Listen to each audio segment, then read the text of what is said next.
seconds remaining. It's definitely different to some regard. Indeed. And 5 seconds remaining. I'm doing math right SG now. Esports. Doing math right now. All right, Kyle, hit us with the math in your head. All I right. think it's still the same. It looks the same to me. Yes. Yeah. Multiplier. So we can. There we I go, mean, just tell EHP. the team some of the numbers. 10 seconds remaining. I see all these math equations that God. I don't actually Graphs. understand because I dropped out of math as quick as I possibly could. Invoker is going to be the last pickup for SG Esports, so we're finally going to see it. Adriano's Invoker. This guy is a terror with this hero. Yeah. So it is still constant in terms of your EHP increasing with positive armor, but there is that stark 10 drop off. seconds remaining. Once you hit about negative 5 8 seconds or 9, remaining. you don't start, critting for 1 billion damage. Right. The Invoker is interesting here. Now, it's squishy for sure, but it kind of leads credence to this idea, you're going to be aggro, AF, around the map, blasting people. More globals, more mobility. Don't give Secret a chance to bring the draft online and start two-shotting people. You've got to control objectives as fast as you possibly can. Team Secret, now you need your hard carry. You have created like the most adept supporting cast in terms of assisting damage dealt. What is the carry? What does Matu play? Okay, so they think it's a carry, so that means what? Mid Snapfire or mid Venge? One or the other. I think mid snap. Okay, and then we're going to have Venge, Slardar, ET with a ranged hero, a ranged carry maybe? Something like that. That would have worked if it was Morphling TB. I'm not sure what's left. Drow? Drow would You not already be clear bad. through base armor, so I don't actually know how that works with ET, right? That's a good point. Yeah, like... It's only in the marksmanship procs, though. But Yeah, but still, it's like... That would feel like a little bit of a waste. How it's like I did all this research. Troll? here. You said troll. How am I supposed to, like, how do you have, like, you know how many damn unique interactions there are on Dota 2? Did you see there was like Incredible. 92 different heroes picked on day 1? Yeah. That's nuts. Oh! Choose your hero. It's a sniper! There we go. So that is excellent laning against Invoker. Good luck, ADR. You have low base damage on these early levels, and Sniper's attack animation and headshot are just impossible to deal with. One of my favorite combos with Slardar as well, because you love having these range carries, and Sniper's attack animation is almost imperceptible. So you just get stunned, and suddenly you've taken 3 auto attacks for 1 billion damage. You don't even know what happened. It is a Matu carry. I dig this a lot. Venge carry makes a lot more sense with this other ranged carry from your mid lane. Almost feels like a League of Legends draft. The carry from... Have you ever played League of Legends? I think 6 or 7 games. Okay, so what do you even mean? During like a period where Han servers were down. Funny, did you know that Riot Games doesn't let their talent, like they don't like when people play Dota. It's like like not you gotta have surprising. If allegiance. they did, then they would switch over. Yeah, it makes sense. Yeah. I am also a big Pendragon. fan of the fact that they're doing Venge carry here, because I feel like this Venge Aghanim Scepter still good, but you need it on higher priority than you used to. You actually want this spirit to be strong because of the fact that they took away the movement speed. It no longer is able to like just die and then like throws out a stun and runs away or something. It just kind of gets focused down. So you want this hero to actually have some stats to it. I really just like that it doesn't share cooldowns with the main hero. Like swap stun, die. I've swapped stun again. Like, how is this fair? Unbelievable. Let me just say, I was on this train real early. I know. And I played this back when, remember, there was 2 charges to swap, and there was still a period of time through talents you could also get a true illusion of Venge that would not carry. So you would have 4 swaps in a team fight. I think it required you to be level 25 though, but you would just have 4 swaps in a team fight, maybe even 5. It was sick. It was so good, and nobody played it. Seems very balanced. All right, a smoke up from Team Secret in order to get some vision down ahead of time. Maybe get... Now okay. I understand how That's you gonna get break. 8K. I actually only lost with that. Oh. It did not. I could tell it was good, but you know, like when you try and be innovative and you're losing a lot, and you're getting flamed a lot for it as well. You know, you get discouraged and you stop. 30 SG seconds. pumping themselves up here, and so is the crowd, our beautiful crowd. Thank you very much, ladies and gentlemen, for the lovely cheers and applause you guys gave. Literally non-stop last game. The entire time. It was amazing. You guys are keeping the energy up, and I can't wait to hear it in Game 2, where you're going to see King Jungles make a quick tether away before he can be caught by Team Secret. One shrapnel charge down. That's actually huge, because I don't know if you want a skill shrapnel as this sniper early on. The 1-point headshot is pretty sick. 40% chance for 20 bonus damage and a knockback, so you just start smacking Invoker in the face. 40 are going for the max right-click damage build. Looks like it'll be Quas Wex. Makes sense, as you do certainly need to play on map and get your gyro to hyper carry status ASAP. Yeah. It is not an exort and farm kind of game. So the way that mid lane is played right now, I played around with some mid sniper, and I actually do think that shrapnel is really important and really good for how this mid lane is played right now, because you just shove in the wave and then you go farm the easy camp, or you go stack for yourself. You know, it's nowadays it's all about the efficiency of playing with that easy camp, which is not blocked right now, which I think is an important step to be able to take for against a lot of mid laners right now. Storm and Sniper are probably the two heroes that utilize it best. Yeah, I'd agree. I really love Sniper. I'm surprised we haven't seen it too much yet at TI. The changes to, I mean, I don't know about the shard. The concussive grenade's either total garbage or You good? You good, Don? Gets away to the trees. Dawnbreaker. Oh no, the salve gets canceled too. That feels pretty bad. Dawnbreaker is strong. She's got some pretty good stats, level 1, but it still does not match an Elder type. Yeah, I was gonna say, of all, I don't know if Dawnbreaker really loses to any heroes, with the exception of ET. Yeah. Like, I've seen the hero trade with Undying successfully. Yep. Crazy stuff. Theo pulls the next wave back, and they are going to be able to get their level 2, and they're going to try and punish Puppey with that timing at least a little bit. But not able to close that gap to get the Orb of Venom hit. Tries to go over the stack. Puppey's like, oh, okay, what's the point? You know I'm going to stay here, dog. Hey, annoyed him for a few seconds, I guess. Yeah. There's the shrapnel on the easy camp, as you stated. Can expect more of this from Nisha. I like the change to his talent as well. The most annoying thing about Sniper was you used to have, what was it, 25% cooldown reduction? Yes, very high CD. So you're like, oh, well, I guess I have to buy a Midas. And it just felt like you had to because of how efficient it got with the talent. But I think a lot better now with just a little bit of raw damage. He's actually doing a good amount of damage to Adriano here. I just expected Quas Wex Invoker would just be like, okay, whatever, I'm out regenning the shrapnel. Not actually the case. Yeah, so the new take aim as well, that used to be like really, really worthless. It was like one attack for double range, whereas now, when active, you get that 100% headshot. You could see him smacking the Invoker quite a bit. And they even buffed it up even more because it used to be 70%, which is kind of weird because you're slowing yourself down so much. But now you get the guarantee. Yeah. And it's really cool too. It makes way more sense, like if you think about the lore of Sniper, right? Of course, you're replacing Slacks being the lore expert. Yeah, well, here. you know, you're a sniper. You're supposed to be able to like deal more damage, but not move too much. Oh, Nisha overstepped himself. He actually got in tower range, got Tornado EMP'd, and 4DR does manage to get the first blood. A big pickup for him and the rest of SG Esports. That was an uncharacteristic mistake for Nisha. Player of the Year 2020. Just walks up and kind of feeds a little bit, as you said, catching the tower attacks.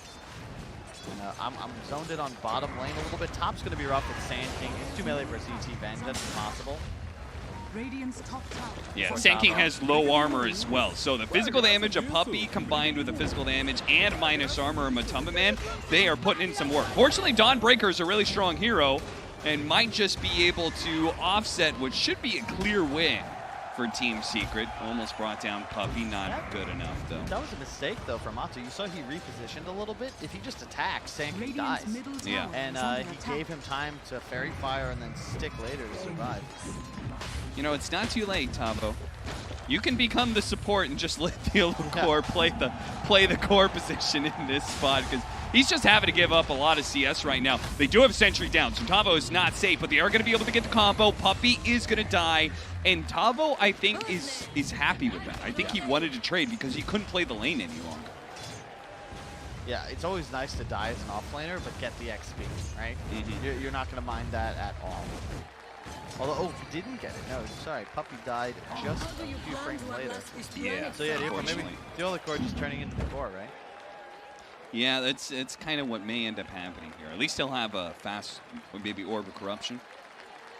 That always feels pretty nice. Our Slardar already has a Ring of Health. Zai's going to be pretty happy. We haven't looked at this bottom lane. How's it going? 28 CS for Gyrocopter. 26 CS for Zai. So, yeah, as expected, Slardar is pretty happy because Snapfire Slardar is very scary. He gives you just that little bit of extra distance and leading off a stun for his Slardar. And you combine that with a Crush, and if you have a Bash prepped up, actually, it means that you could easily get 2 Bashes in, and it's so much damage. The only reason Gyrocopter can survive at all against that is because it's got Aya.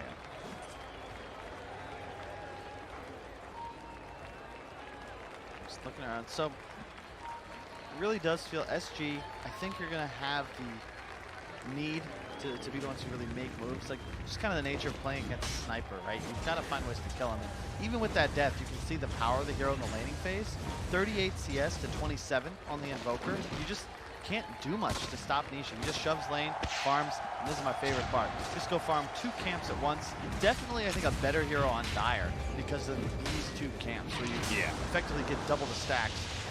Nice. Supposed to be like, did take a bit of damage, but 40R comes to the rescue. Zai is going to be paying for trying to be so aggressive. And that is also the advantage. Like, Sniper, if he's going to be playing jungle, then Invoker, it means one or 2 things. A Dragonite, this type mid hero, he's going to pressure the tower, and Invoker can't do that same sort of thing, so instead he's going to be playing the side lane. Yep, no, it's a really good point. You know, Sniper, yeah, you get extra efficiency, but Invoker can actually get kills. This is how 40R wants to play. It just seems a hell of a lot better suited to the Invoker rather than the Mars of the previous game, where this Invoker is just, like, he buys an urn. He doesn't need ultimate to make these things happen. He has a much easier time with these TP ganks. And even that urn pickup early ensures that Costavili was able to stay bottom fully healed up, which is very key. Otherwise, he would have had to go heal himself. Is he going for the stats build on the Gyrocopter?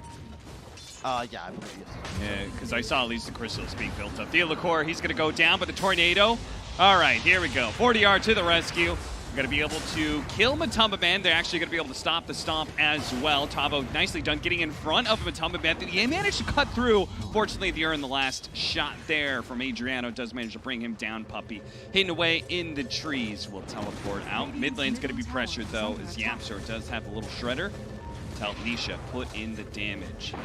Spot him on the side, though. 40R's going to be able to maybe collect another one here. Yapzor's going to hop down to low ground here. If he hits the Tornado, follows up with the MP, it's going to be a kill. And that just gets him even more earn charges. Liquor taking so much damage from Nisha, who does probably have... No, he doesn't have his ultimate.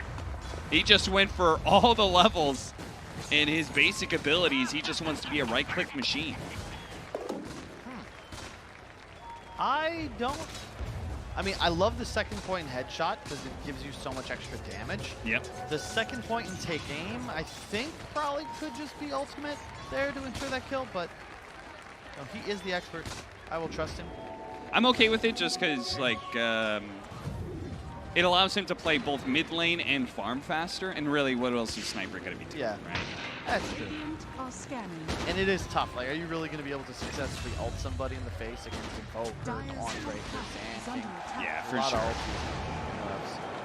Rotation up to the top lane does manage to find Puppy. SG Esports are all over the place right now. Good read by Yapsor, knowing that ward was there. I guess it was probably tipped off because Costa Bile was playing so skittish around that hard camp stack. So Yapsor, just good intuitive read of the situation, finds the ward underneath the outpost.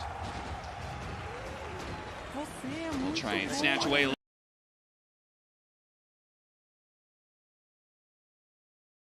little bit of experience, hops down the cliff to safety.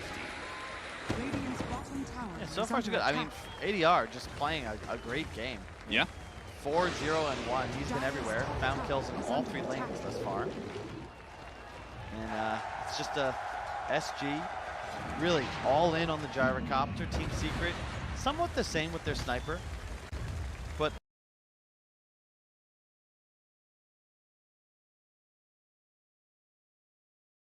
I do think Matsu, you can see already treads and a quarter of the way to the Aghanims. Like, he'll have a pretty high game impact. That's the big time for Secret to start getting active.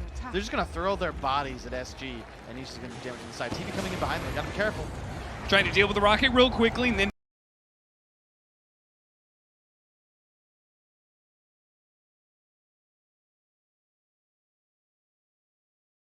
pump the damage into Costa Bile with the cookie. They're going to keep him chain stunned very nicely. Thea Liqueur trying to juke backwards here. 40R is just surrounded, but a big triple stun coming out and a relocate away. Nice tornado as well that's going to allow Thea Liqueur to maybe get away until Nisha's on the other side with a Mask of Madness. And that damage, whoo, boy.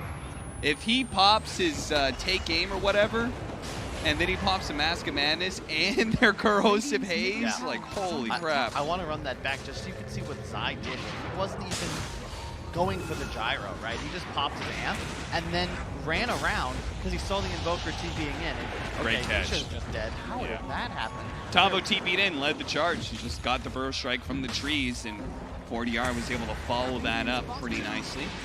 They're going to get a second kill here on the Puppy because they've got the... Yes, indeed. The Rings of Death. Big circles laid out on the ground. That's the landing zone of the Dawnbreaker. Man, I really wish there was some voice line from the old Ghost and SC, the SCVs rather, nuclear launch detected. Yeah. Start panicking. Feels like we need one of those as the Dawnbringer enters the fray, but man, so far so good, really. Both sides, I think, pretty happy with how this has gone. Maybe Nisha a bit frustrated. I think his death really hurt Team Secret a lot. Dragonlance will be his idle choice. Makes sense. Again, it's just right click. I feel like he's just gonna like Dragonlance BKB or something. Oh yeah, I think. And just like stand there shooting people. Yeah.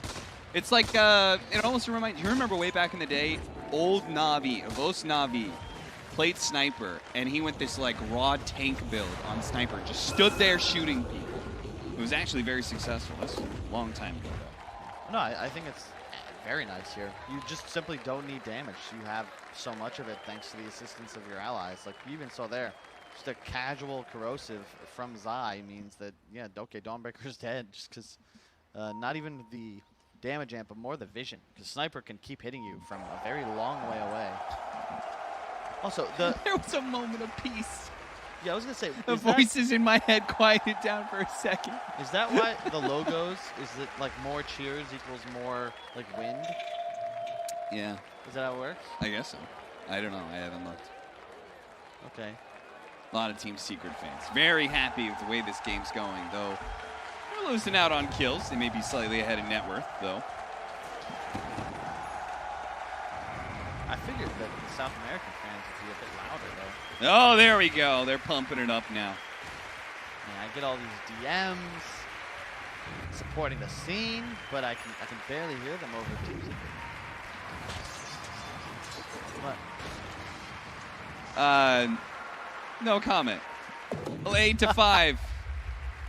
12 minutes in, and Nisha is the most farmed, but they've got an IO gyrocopter that's doing well, and a smoke up, a two-man smoke that can lead into a relocate. It's always the very dangerous part of this strategy. If they get on top of the Sniper, he's just dead. There's going to be a burrow strike into a relocate right on top. Swap backwards, though. 40R, troublesome situation for him. He's not getting out of this one, but Man may pay for his life, but the Mortimer's Kiss is doing so much damage that Costa Bile gets wiped out from the side. Incoming the epicenter, blink in. Nisha taking some damage, but not enough. Eventually, the Sand King runs out. That is a team wipe, Kyle. Holy. I mean, Matu just straight up throwing his body on the ground to ensure they get like no real damage though, just swaps the key hero. What is it with these mid players getting caught out, just falling asleep? If you die as the Invoker, the team fight for SG disappears. A great follow-up from Tavo, but there was a dust from Yapzor, and Nisha just kills everything. Watch this. So swap back, stunned, and here comes Zai. Look, he pops the corrosive, that guarantees the 1 kill. Yapzor is raining damage in. Gyro's just dead. He needs a BKB, and then boom, you're gonna see Nisha just like, yeah, that's not enough, bro. 3 hits. All right, so I always find it interesting when these situations occur and you save your carry for last pick. What other heroes could they have run with this strategy? Right? They could have done TA. We talked about that. Sniper, mid Medusa, maybe. They're going to be able to hold up onto the Elder Titan and bring him down pretty quickly. Just a simple pick off, nothing major. If they can catch some of these other heroes, Tornado, Zai reads it. He says, my TP was not going to complete, blinks away, but he's going to run headlong into Costabile, and KJ will happily collect that kill if they can get it. Surely they should. Into the river. He's moving so damn fast. The rocket's coming, though. And then so is the rest of SG. They're going to throw down the Gyrocopter ultimate. The Sunstrike, oh, very on point. Doesn't do that much damage, but Tavo is able to finish it up finally. And hey, they're right next to Roshan. I don't think they have the physical damage for it, though. They do not. You know who does, though? The minus armor of Team Secret. The concern there, though, I just realized, Zai sprints away. He's level 10. Gyro was level 8. Gets 9 off the kill. One of the downsides of holding the hand of your friendly Wisp, but of course that team fight mid did not help. And it's a different, so it's a Scotty. Okay. That's the move from Nisha. More stats. Also, healing reduction, very effective against Wisp lineups. Oh, true. And Dawnbreaker, just removing that healing effectiveness, but and it also delays your BKB, which means it's even more effective when it is picked up. If you go Scotty and they don't win the game,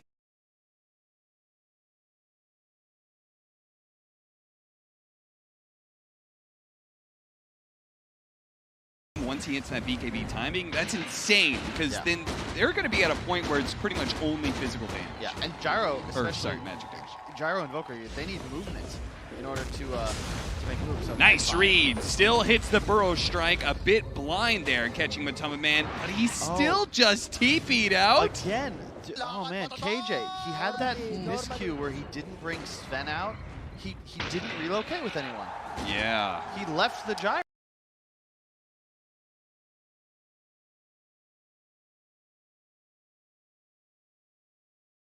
Yikes. You've got to connect on those kills. Nice TP from Matu. Good heads up, but still, you just can't afford to make mistakes against a team of this caliber. Team Secret are no slouches. And KJ, Matu, a relatively newer name on the scene, the Brazilian squad. That's Matu's Aghanim's. He didn't even go base. He went top. Now he's going to finish this wave. That's Ags. And that's a huge time. Yeah, all of a sudden he can just swap in people willy-nilly because he knows he's going to be able to stay alive via the spirit. You usually have high enough stats that it's very difficult for them to kill you twice. Dire's bottom tower is under attack. You just talked about it. The squad that can certainly do Roche is Team Secret, as they are already in. The Sunstrice is going to scout, but I legit don't think they have time. They're going to mass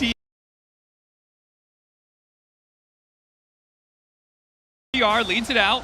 EMP follow up. They're going to commit. They're going to go for it, but Theolacour is here. The hammer's going out. They're going to be able to get on top of the sniper. Swap back, though. Nisha getting over to the high ground. Start turning around, throwing some damage on Tavo, but they've already picked up the Aegis onto Theolacour, so he's going to be good for now. Yapzor, they need to finish him off. He's actually so damn low. Costabile, though, swap back in. Nice Sunstrike to be able to finish him off. Good relocate to the side here, getting King Jungles out. Theolacour on his second life is very dead. They're actually going to TP back in to see if they can give this IO a tether out.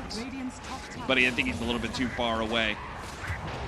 KJ does end up dying, but a nasty situation bailed out by SG in their fast rotation. That was sick, though. I thought for sure, talk about having the guts to make the play, right? Yep. That was a great read and just all in. There wasn't really a plan, but as they say, any plan right now is better than a perfect plan 2 weeks from now, although Dota obviously time moves a bit faster, so 2 weeks is closer to about 15 seconds. That was the right move. They got a buyback from Zai, his BKB now non-existent. The Agnim's having from Matu was huge there, otherwise like Secret just getting rolled. They had a really nice job just saving Nisha. You keep him alive, you'll have plenty of damage, and SG, they blew the whole load, they couldn't get on top of him, and all of a sudden he's able to clean up, but still, even Tavo, thinking about it, has level 2 ulti. You need to kill Nisha though. Yeah. And look at Matu. He knows this. He's waiting to save. They don't have relocate and they don't have Dawnbreaker's ultimate. That's part of the combo, right? Is that they blink in burrow and then they've got these double global presences to be able to throw down. But they're on cooldown. Tower's going to be finished up. So they're just going to play for farming the map right now. Secret, they have some lanes to push in. That's going to be Scotty now for Nisha. I expect Scotty, and then after that BKB, that'll be the next really big timing for Team Secret. And I love this, you know, even though he's the carry, Matu's still playing like a support bench. Your job is to be near your sniper at all times. Sure, still farm, worry about your progression, but he has to play holding the hand of his true carry, which is, of course, Nisha, who's got his Scotty en route. Playing bottom, no Roche objective, you already have tier 2 top, so now it's time to control outpost. They've got a great ward, too, to set up. They can make a play around it for the next 40. Careful though. They're gonna find Matamba Man. Nisha gonna stay here, throwing some damage out. It's going for Costa Belay, thinking maybe the support's a little bit better. Yeah, Theodore, he's having a hard time dealing with this damage. They trade, but again, the Venge is still alive as the tornado goes out. Zai, they're gonna try for it. Burrow strike only onto the one, so the stop's gonna go out from Puppey, and the Sand King gets blown up, and it looks like a swap back. They're gonna make sure the gyrocopter's not going anywhere either. 3 dead on the side of SG. Again, they're getting kills, but the trade-offs just are not perfect for them, and ultimately the sniper is living through it all. You have to get the sniper, the guy with the ultra kill. If he doesn't die, all of you will. And if we run that one back, you'll see Zai, you know, maybe he dies, but he did his job. He got Corrosive Haze off on the gyro. The moment that happens, the relocate gets channeled, and it's still too late. Scotty, total control. And it was, what, 4 or 5 hits, and Nisha just slaughters it. And this is with 2 items. Yeah.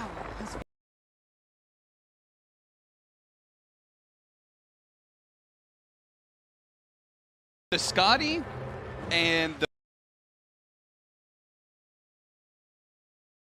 key as well, with the Hurricane Peg on top of that. They've got all of this added movement, one way or the other, that allows the sniper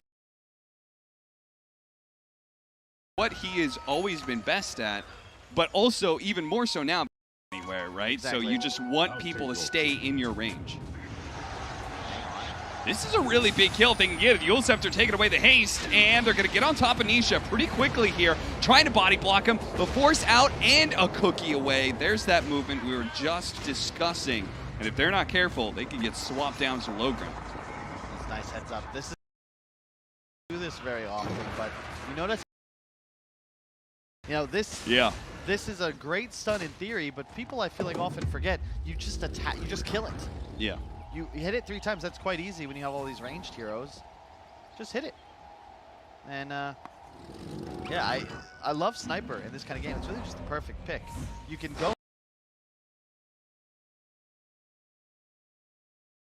help, but it's also, as you said, these tools to keep you in that perfect position. The hardest carry by far in the anything like an MKB or data. You just need to ensure that you can stand, will provide plenty of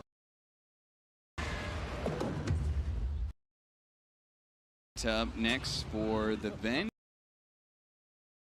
Built by Zai's. The sniper. What's his attack range? 550 plus 6. Not bad.